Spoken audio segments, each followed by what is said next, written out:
Students, now we will move towards the transport of carbon dioxide through our blood. और यहाँ पे भी हम ऑक्सीजन की तरह सबसे पहले पढ़ेंगे कि what are the different ways for transport of carbon dioxide. तो कार्बन डाइऑक्साइड का सोर्स हमारी बॉडी के अंदर एरोबिक सेल होगा, जहां पर सेलुलर रेस्पिरेशन होती है और वहां पर CO2 एज वेस्ट प्रोड्यूस होती है, और ये CO2 ट्रांसपोर्ट होगी लंग्स तक थ्रू द ब्लड, और अल्टीमेटली एरोबिक सेल से ब्लड में ये कार्बन डाइऑक्साइड एंटर होगी at the level of capillaries. These capillaries have plasma and red blood cells. तो हमारे पास ये बाकी पोर्शन प्लाज्मा और ये रेड ब्लड सेल प्रेजेंट है. तो आपने ये याद रखना है कि यहाँ पे जो CO2 प्रोड्यूस हुई है, this CO2 will enter into the blood. Plasma में ये एंटर होगी, और ये सारी की सारी जो CO2 ब्लड के अंदर एंटर हुई है, इसमें से 5% प्लाज्मा में डिसॉल्व होगी, और इस डिसॉल्व फॉर्म के अंदर इसने ट्रांसपोर्ट होना है. यानी ये अप्रोक्सीमेटली 3 to 5% होती है. आपने यहां पे 5% को याद रख लेना है. इसी तरह से 5% of the carbon dioxide is transported in bound form with plasma proteins. जैसे प्लाज्मा प्रोटीन्स के अंदर आप एग्जांपल्स पढ़ते हो एल्बुमिन की, और इसी तरह से बाकी प्रोटीन्स होती हैं. तो 5% को वो प्लाज्मा प्रोटीन्स ट्रांसपोर्ट करती हैं, where it binds with the amino group of amino acid. यानी अमाइनो ग्रुप के फॉर्म में ट्रांसपोर्ट होगी, इसलिए इस कंपाउंड को जो इस कॉम्बिनेशन के बाद बनेगा उसको हम कार्बामाइनो कंपाउंड का नाम देते हैं. अब जो बाकी 90% कार्बन डाइऑक्साइड है, it will enter into the red blood cells. Red blood cells के अंदर इस 90% में से 20% is transported in binding form with hemoglobin. That is also a protein but is present inside the RBC. और ये transportation होती है कार्बामाइनो हीमोग्लोबिन की फॉर्म में. यानी again this will bind with the amino group of amino acid in protein portion of the hemoglobin. So you can say that CO2 is transported by protein part of the hemoglobin.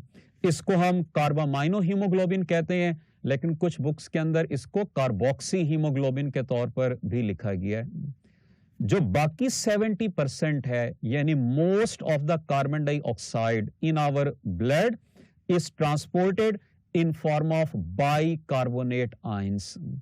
तो हमने इस topic के अंदर mainly इस mechanism को पढ़ना है. बाकी भी हम साथ साथ पढ़ेंगे कि ये जो मेजॉरिटी ट्रांसपोर्टेशन है बाइकार्बोनेट आयंस की फॉर्म में, ये कैसे होगी, बाइकार्बोनेट आयन कैसे बनेगा और किस फॉर्म में CO2 को कैरी करेगा. So let's move towards this major part of transportation. ये हमारे सामने डायग्राम मौजूद है, और इसके अंदर हम देखेंगे gas exchange in reference to carbon dioxide at the respiring tissue. जैसा कि मैंने आपको बताया कि रेस्पायरिंग टिश्यू में सेलुलर रेस्पिरेशन हो रही होगी, जहां पर CO2 as a waste produce होगी. So this CO2 will enter into the blood. ये ब्लड के अंदर एंटर होगी, और जैसे कि हमने अभी पढ़ा है कि इसमें से कुछ प्रोपोर्शन प्लाज्मा में रह जाएगा, और उसका भी कुछ प्रोपोर्शन प्लाज्मा के अंदर डिसॉल्व फॉर्म में ट्रांसपोर्ट हो रहा होगा. उसके बाद आपने पढ़ा है कि 20% के करीब कार्बन डाइऑक्साइड हीमोग्लोबिन के साथ बाइंड कर जाएगी, और इस बाउंड फॉर्म में ट्रांसपोर्ट होगी, जबकि 70% हमने पढ़ा है कि ट्रांसपोर्ट होगी बाइकार्बोनेट आयंस की फॉर्म में. अब ये बाइकार्बोनेट आयंस कैसे बनते हैं उसको हम देखते हैं. This CO2 will react with water present in cytoplasm of the RBC, और इस रिएक्शन को कैटालाइज करेगा carbonic anhydrase enzyme. It results in the formation of carbonic acid. Carbonic acid unstable होता है, and it is immediately broken into bicarbonate ions and hydrogen ions. ये जो bicarbonate ions हैं ये डिफ्यूज करके आरबीसी से बाहर चले जाते हैं और इसके रिस्पॉन्स में क्लोराइड आयंस एंटर होते हैं. इसको हम क्लोराइड आयन शिफ्ट का नाम देते हैं. ये जो हाइड्रोजन आयंस हैं, these hydrogen ions bind with the hemoglobin and result in the formation of hemoglobinic acid. अब इसी हीमोग्लोबिन के साथ बाइंड किया होता है ऑक्सीजन ने, तो इसलिए जब ये हाइड्रोजन आयन हीमोग्लोबिन के प्रोटीन पार्ट के साथ बाइंड करते हैं, ये इस ऑक्सी हीमोग्लोबिन को डिसोसिएट कर देते हैं into haemoglobin and oxygen, and this oxygen is supplied to the cell. तो ये आपने याद रखना है कि यहां पर ये बाइकार्बोनेट आयंस कैसे बनते हैं, किस तरह से कार्बोनिक एसिड बनता है, और इन हाइड्रोजन आयंस और कार्बोनिक एसिड की वजह से यहां पर पीएच स्लाइटली लो हो जाएगी. यानी इस एरोबिक टिश्यू के लेवल पर जो ब्लड होगा it will have slightly low pH. क्यों? Due to these hydrogen ions and carbonic acid.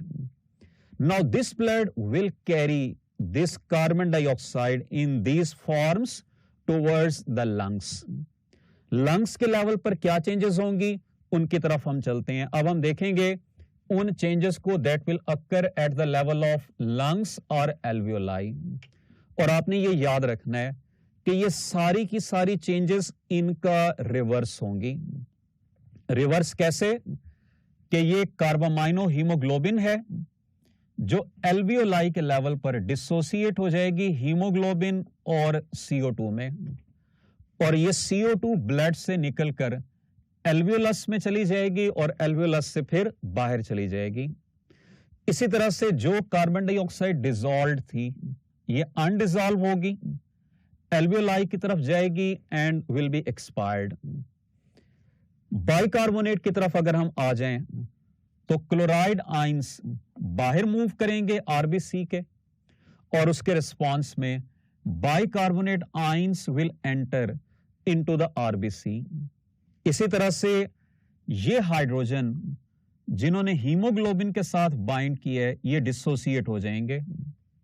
Hydrogen और बाइकार्बोनेट आयंस कंबाइन करके बना देंगे कार्बोनिक एसिड को, और इस कार्बोनिक एसिड को again carbonic anhydrase enzyme dissociate करवाएगा वाटर और CO2 में. Water will remain inside the RBC, जबकि CO2 डिफ्यूज करके एल्वियोलस में चली जाएगी और वहां से बाहर एक्सपायर हो जाएगी. अब जब ये हाइड्रोजन आयंस हीमोग्लोबिन से अलग होंगे तो हीमोग्लोबिन की ऑक्सीजन को टेकअप करने की कैपेसिटी रिस्टोर हो जाएगी. So this hemoglobin will combine with the oxygen coming from alveolus और यहां पर ऑक्सी हीमोग्लोबिन बन जाएगी. तो इसलिए आपने ये याद रखना है कि लंग्स के लेवल पर क्या क्या चेंजेस होती हैं ऑक्सी हीमोग्लोबिन की फॉर्मेशन, इसी तरह से कार्बामाइनो हीमोग्लोबिन की ब्रेकडाउन, और बाइकार्बोनेट और हाइड्रोजन से दोबारा कार्बोनिक एसिड और वाटर और CO2 एक्सपेल हो जाएगी. So this was all about the transport of carbon dioxide. अब हम इसकी कैपेसिटीज को देख लेते हैं. लाइक ऑक्सीजन, यहां पर आपने दो टर्म्स याद रखनी है, डीऑक्सीजनेटेड और ऑक्सीजनेटेड. डीऑक्सीजनेटेड ब्लड में CO2 ज्यादा होगी और ऑक्सीजनेटेड ब्लड के अंदर CO2 कम होगी. डीऑक्सीजनेटेड ब्लड में आपने याद रखना है कि every 100 ml of blood contains 54 ml of carbon dioxide. और ये डीऑक्सीनेटेड ब्लड कहां कहां पे मौजूद होता है? In the systemic veins and the pulmonary artery. इसी तरह से जो ऑक्सीजनेटेड ब्लड है it contains 50 ml of carbon dioxide पर 100 ml ऑफ ब्लड. ये ऑक्सीजनेटेड ब्लड कहां कहां पे होगा? सिस्टेमिक आर्टरीज के अंदर और पल्मोनरी वेन्स के अंदर. सो एक तरफ 54, दूसरी तरफ 50. तो इसलिए आपने ये याद रखना है कि net amount of CO2 that is transported is 4 ml पर 100 ml ऑफ ब्लड. यानी जो ब्लड टिश्यू की तरफ से आ रहा होगा वो एरोबिक टिश्यू से 4 ml CO2 को लेगा, और इसी तरह से जो लंग्स से पास होगा वो लंग्स को 4 ml देगा पर 100 ml ऑफ ब्लड। सो ये कैपेसिटीज थी। Now let's move towards questions, practice questions related to this topic. इनको आपने गौर से सुनना है, टॉपिक से रिलेट करना है, फिर आपने आंसर करना है। तो क्वेश्चन नंबर 1 है, amount of CO2 in pulmonary artery would be. अब जैसा कि आपने अभी पढ़ा है कि जो पल्मोनरी आर्टरी है इट कंटेन्स डीऑक्सीजनेटेड ब्लड, और हमने पढ़ा है कि deoxygenated blood has 54 ml of carbon dioxide पर 100 ml ऑफ ब्लड। तो ऑप्शंस में 20 ml है, 5 ml है, 54 ml है और 50 ml है। So the correct option will be Charlie, यानी 54 ml। क्वेश्चन नंबर 2 देखिएगा, how much CO2 is transported in dissolve form through plasma.